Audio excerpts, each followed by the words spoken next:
and welcome to Justice Losers, the most unqualified podcast exploring irrelevant questions about entertainment, namely movies, TVs, and comics. I'm your host, Preston, joined as always by my delightful co-host, Batman. We are talking about Black Widow. That's the movie. I almost stuttered and didn't remember the name of it. We're going to talk about Black Widow. If you've never heard one of our reviews before, the way we're going to do this is we're going to have two sections. We're going to have the non-spoiler section first. Mm-hmm. We're going to talk about everything that is not going to spoil the movie for you so that you can decide if you want to then go see it later. Mm-hmm. Which I think our general verdict is you should see this one. Absolutely. And then we're going to have a hard cutoff. We're going to do a little bit about spoilers for like a solid 30 seconds to give you a chance to sprint across the room because you weren't actually paying attention and shut your computer off. Mm-hmm. And each section, for this one and for most other ones, will be split into the good, the bad, and the ugly. Mm-hmm. Not talking about that movie. Where we talk about everything we liked about it, everything we didn't like about it, and then anything that deviates from source material. Spoilers? Spoilers! We'll spoil the pants off this movie. Let's spoil every of the one of the characters had a different outfit, so let's spoil let's spoil the pockets off this movie. Here we go. There's so many pockets. So many pockets. You can put so many things in the pockets. Put so many things in the pockets you won't even know. What's a big spoiler? Taskmaster's a lady. We kind of all knew that was coming. Yeah, we all thought it was going to be Rachel Weisz, but... Yeah, but Taskmaster's the girl that didn't die. Yeah. Which I have a problem with. Age doesn't particularly line up. Well... She looked like... Looking past the burns, she looked like she was mid-20s. And that story happened, was supposed to have been 12 years ago? All right, maybe. Yeah. I mean, she was played by Olga Kurylenko, who is got to be 35 at this point, but... Olga Kurylenko. Which? 41. 41, okay. So I was like, yeah, she looks old. That little girl was 7. Yeah. Yeah. Didn't work for me. Yeah, it felt more like they wanted... So I do think it works in one sense, but it did very much feel like they just wanted, who's the man or the woman behind the curtain? Who's the face we can reveal when we pull this off? I was hoping it was going to be a robot. I was kind of half expecting that almost, and I think we were supposed to kind of be half expecting that. Yeah, the smile thing. What was that about? That never came back. Yeah, I don't know what that was. That's what made me think it was a robot. It was one of the Black Widows just kind of being snarky that robots don't smile. Mm-hmm. And I was like, I think it's a robot. Yeah. And it was too much computer stuff and the visor and stuff. And I really hope it's a robot. It's just a Terminator. Yeah.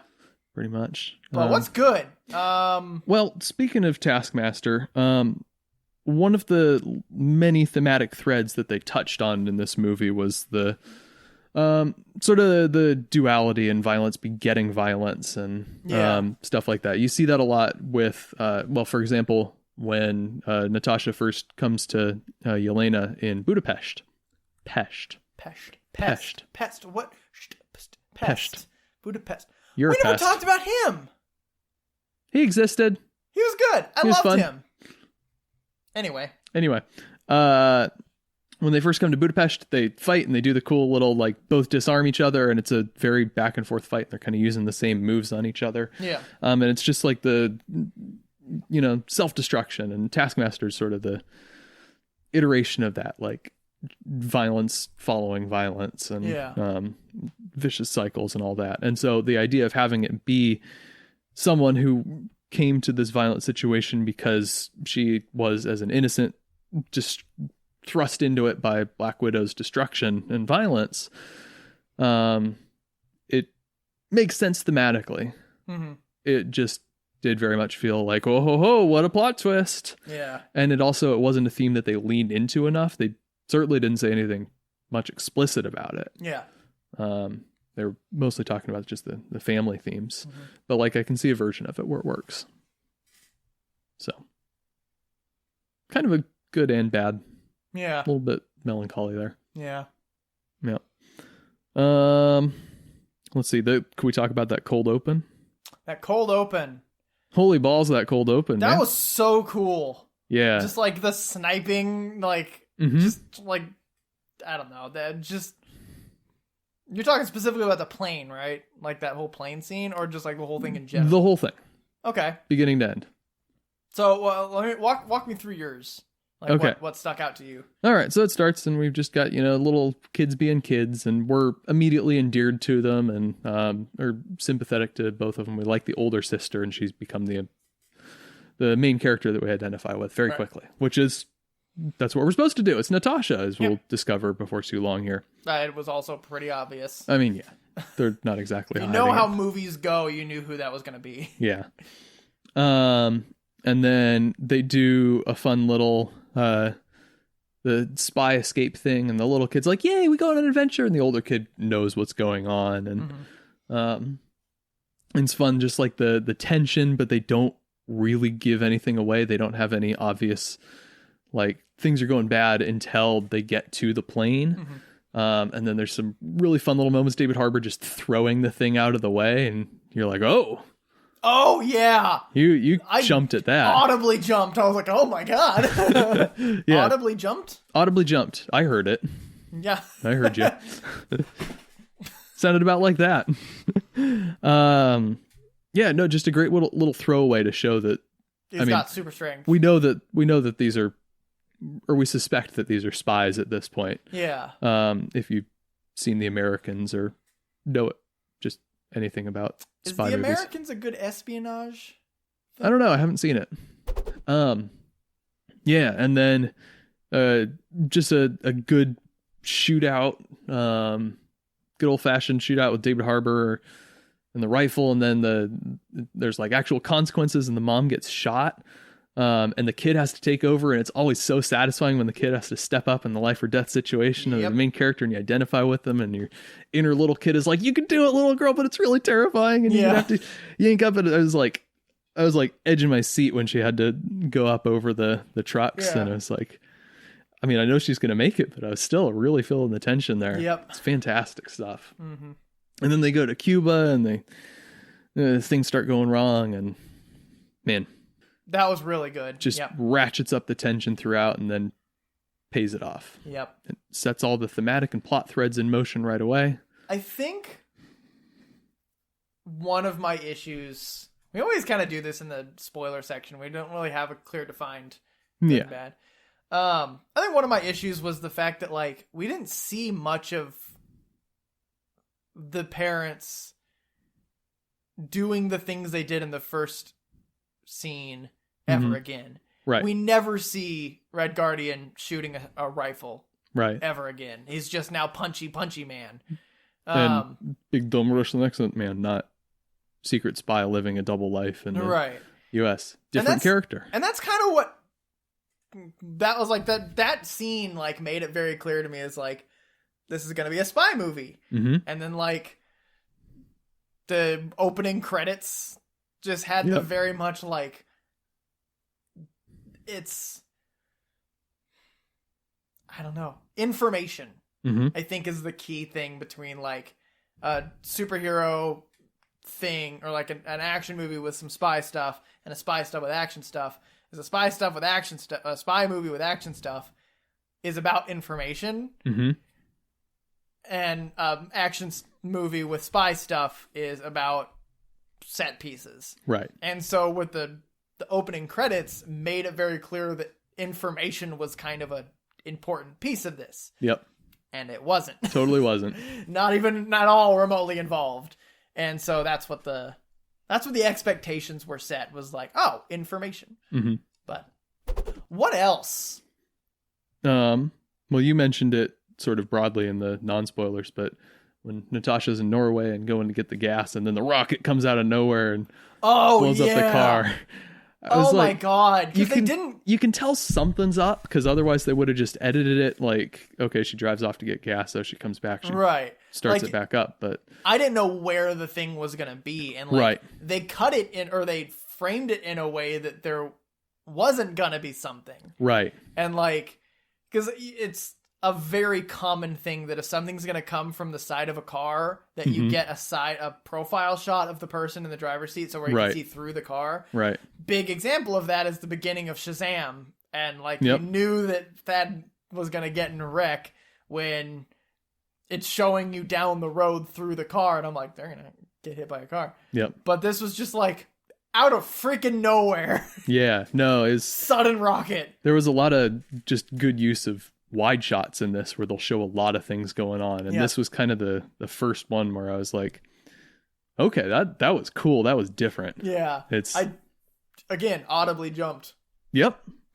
That's a part of that the one actually scared me. The flip thing was just like, oh look at that, but this one actually scared me. Right. And then that following fight sequence was so good. Like, because that again, it was about information. It was about reading each other during the fight. It was less about the actual, like, beating the crap out of each other. She's trying to figure out what's going on, who this thing is, and, like, what do they want. And, like, they made it explicit when Nat was like, he's not here for me, when it was walking to the thing. And so she adjusted her, like, it was information that adjusted her trajectory to then prevent this thing from getting the stuff that it wants. And I was like, spy stuff with action. Yeah. But then later in the movie, it just became action. But is there anything else broadly you want to say? I really like the final set piece because it is so big, dumb, over the top. Like, falling airship, and they're fighting amongst the wreckage as everything's plummeting to the ground. Oh yeah. And then, like, all of a sudden they landed, and I was like, oh, I thought they had like another minute in the air from the last establishing shot they had. It was kind of sudden. Yeah. I was kind of confused about that whole situation. Why was there gravity? Because they were plummeting. Yeah. So there shouldn't have been gravity. Because if everything's falling at the same rate, then there's no force. It's imagine if you're in an elevator and the elevator's falling. You're falling at the same rate, which means you can push off things, but it's like that's how they simulate no gravity. They put you in an airplane, and then the airplane's going down at the speed of the acceleration of gravity. Right. And so this thing was accelerating at gravity, and I guess a case could be made for terminal velocity that it was a lot bigger, so it probably had more drag on it. Not that much, not enough to where there was full force gravity in the inside, and so that just drove me nuts the entire time. That, like, it bothered me at the beginning, and then I was like, this is a problem. And then the base of it exploded, and I'm like, oh, so it was probably still flying. And then I was like, there's still gravity. There's a problem. And then the bottom of it exploded again. And I'm like, okay, surely now there's no more gravity. So I had a problem with that. There was some physics things that just didn't line up. It was fun, but it was very much big dumb action scene. Which reminds me, though, going back, you had a problem with when all the Black Widows come in and they're fighting the Black Widow. And how did Nat... Like, it just... I think the only case that can be made is the fact that all of the other Widows weren't fully trained. Which doesn't... I have a better rebuttal. Okay. They were told to make it hurt. And it was pretty clear that they were kind of taking turns going at her. And they would occasionally be surprised and she'd bust out and take down 4 or 5 of them. But didn't they have the stingers? Yeah. Couldn't they just, like, incapacitate her? Wrap her up intelligently? It's like they were working... Isn't the thing that hurts most, though, is to give someone hope and then take it away bit by bit?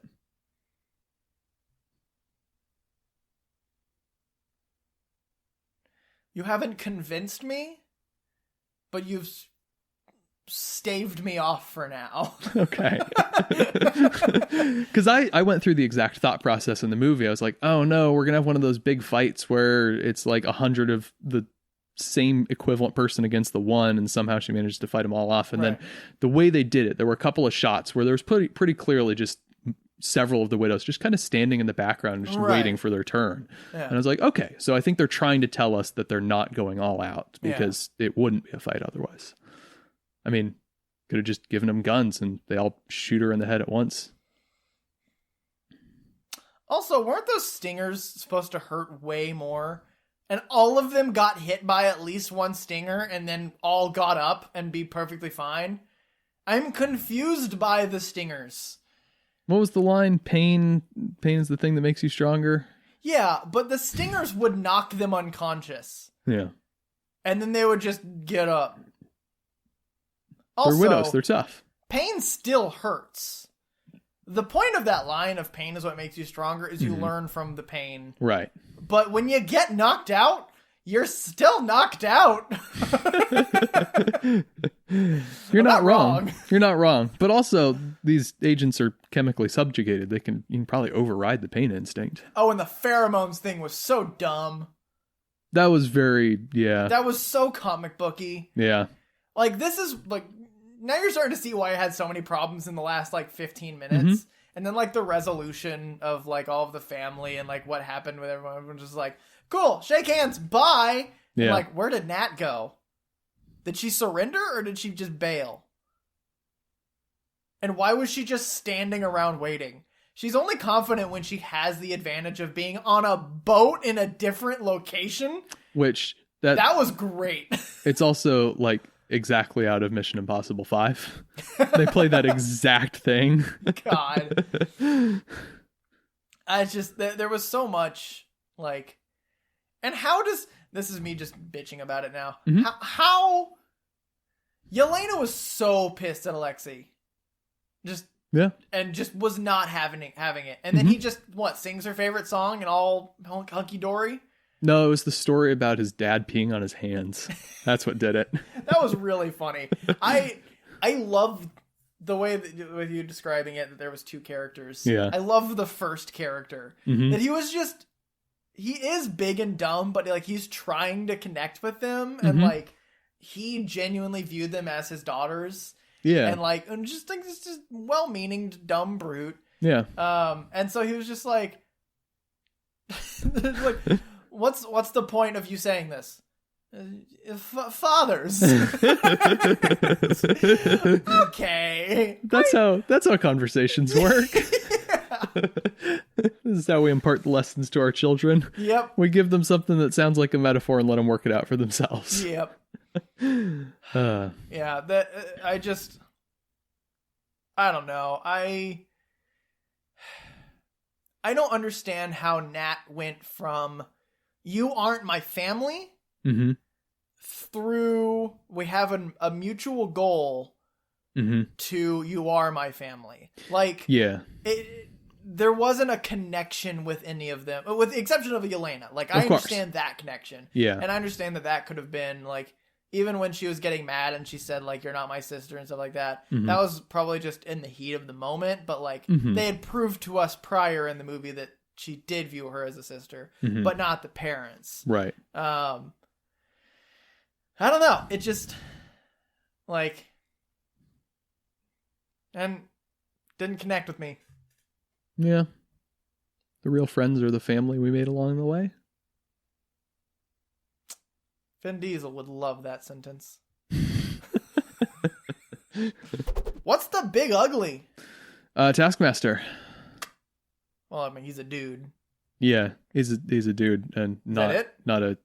dude, and not a PTSD. Not a PTSD plot point. Yeah. Yeah. That it? Yeah, probably. All right. Well, you already heard our ratings. Yeah. So good movie. Shallst we? We shallst.